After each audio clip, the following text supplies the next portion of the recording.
Après plus de 2000 ans d'histoire, le Vatican est-il enfin prêt à élire un pape noir ? La mort du pape François a ouvert la voie à l'une des décisions les plus marquantes de l'histoire de l'Église catholique. Et oui, il y a des noms africains puissants en lice. Mais tout le monde n'est pas prêt pour cela. Il y a de la résistance, il y a de la peur et il y a du préjugé. Le monde accepterait-il un pape venu d'Afrique ? L'Église elle-même l'accepterait-elle ? Et vous, que pensez-vous d'un nouveau pape noir ? Commentez ici en bas, car dans cette vidéo, nous allons vous révéler tout ce qu'on ne veut pas que vous sachiez sur cette transition historique. Pendant plus de 2 millénaires, le commandement de l'Église est resté entre les mains de leaders européens. Ce n'est qu'en 2013 qu'une première exception est apparue. L'Argentin Jorge Mario Bergoglio, devenu le pape François. Et aujourd'hui, avec sa mort, un nouveau choix s'annonce. Et pour la première fois, véritablement, le monde tourne les yeux vers l'Afrique. Parmi les successeurs possibles, 3 noms africains se détachent. Le premier, c'est le cardinal Peter Turkson, originaire du Ghana. Considéré depuis longtemps comme un papabile, un éligible au trône de Saint-Pierre, Turkson est respecté pour son engagement dans les domaines de la justice sociale, de l'écologie et de la dignité humaine. Proche de François, il a dirigé le dicaster pour le développement humain intégral et incarne à lui seul une église tournée vers le monde réel, les conflits sociaux et les inégalités globales. Son profil modéré et diplomatique séduit de nombreux cardinaux. Vient ensuite Fridolin Ambongo, de la République démocratique du Congo. Archevêque de Kinshasa, Ambongo est une figure charismatique, active dans les luttes pour la paix, les droits humains et la défense de l'environnement. Il parle avec force, défend les exclus et représente une église jeune, dynamique, souvent persécutée mais toujours debout. Pour beaucoup, il incarne la suite naturelle du chemin tracé par François. Enfin, il y a Robert Sarah, originaire de Guinée. À 69 ans, il ne peut plus voter au conclave, mais peut toujours être élu. Il est le favori de l'aile conservatrice. Opposé à de nombreuses réformes de François, Sarah prône une église rigoureuse, centrée sur la liturgie et la tradition. Admiré par certains, redouté par d'autres, son nom circule avec insistance dans les milieux qui souhaitent un retour aux fondamentaux. 3 hommes, 3 parcours africains très différents, 3 visions de l'avenir. Et une seule question brûle les lèvres à Rome. Le prochain pape sera-t-il africain ?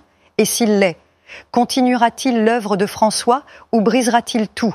Et vous, quel est votre favori ? Dites-le en commentaire, car ce qui se joue aujourd'hui, c'est le futur de l'Église catholique. S'il existe aujourd'hui une véritable possibilité de voir un pape africain, c'est en grande partie grâce à Jorge Mario Bergoglio. Premier pape venu d'Amérique latine, premier jésuite, premier à adopter le nom de François en hommage au Saint d'Assise, symbole de simplicité, d'humilité et de service aux pauvres. Dès les premiers jours, François a montré qu'il n'était pas intéressé par les fastes du pouvoir. Il a refusé les appartements pontificaux, abandonné les vêtements somptueux et choisi de vivre parmi les gens à la maison Sainte-Marthe. Il voulait, disait-il, une église pauvre pour les pauvres. Mais son geste le plus révolutionnaire a été d'ordre structurel. François a nommé des cardinaux venus de pays oubliés par le passé, du Pacifique, d'Asie et surtout d'Afrique. Il a donné à ces régions une voix au sein du conclave. Pas symbolique, réel. Et ce n'est pas tout. Dans ses voyages, François a exalté l'Afrique. Il l'a décrite comme un trésor, pas un problème. Il a dit « c'est dans les périphéries que bat le cœur de l'Église ». Il a parlé de racisme, d'exclusion, de colonialisme.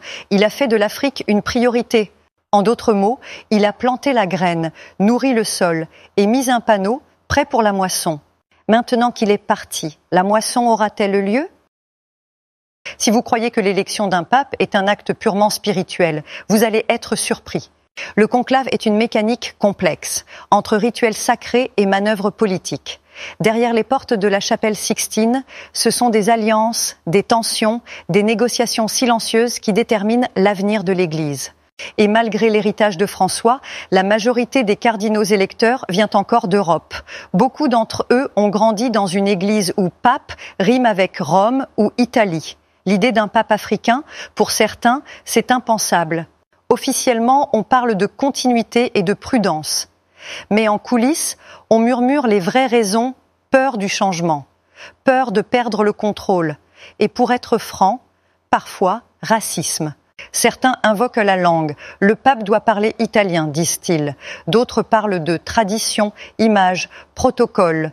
Mais soyons honnêtes, un pape noir dérange, et pas à cause de sa foi ou de ses idées, à cause de sa peau.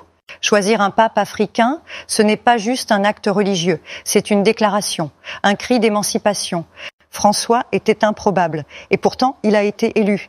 Alors, les improbables vont-ils gagner encore une fois ? Le conclave approche, les portes vont se fermer, et le monde va regarder. D'un côté, l'héritage d'un pape réformateur, humble et visionnaire. De l'autre, une structure ancienne, lourde, hésitante. Turkson, Ambongo, Sarah, 3 noms, 3 futurs, une seule église. Allons-nous voir, pour la première fois, un pape noir ? Et si oui, l'église sera-t-elle prête à l'accueillir ? Et le monde ? Et vous, le moment est-il venu ? Quel cardinal, selon vous, incarne le futur de l'église ? Dites-le dans les commentaires, partagez ce débat, parce que ce n'est pas seulement un tournant pour le Vatican, c'est un tournant pour l'humanité.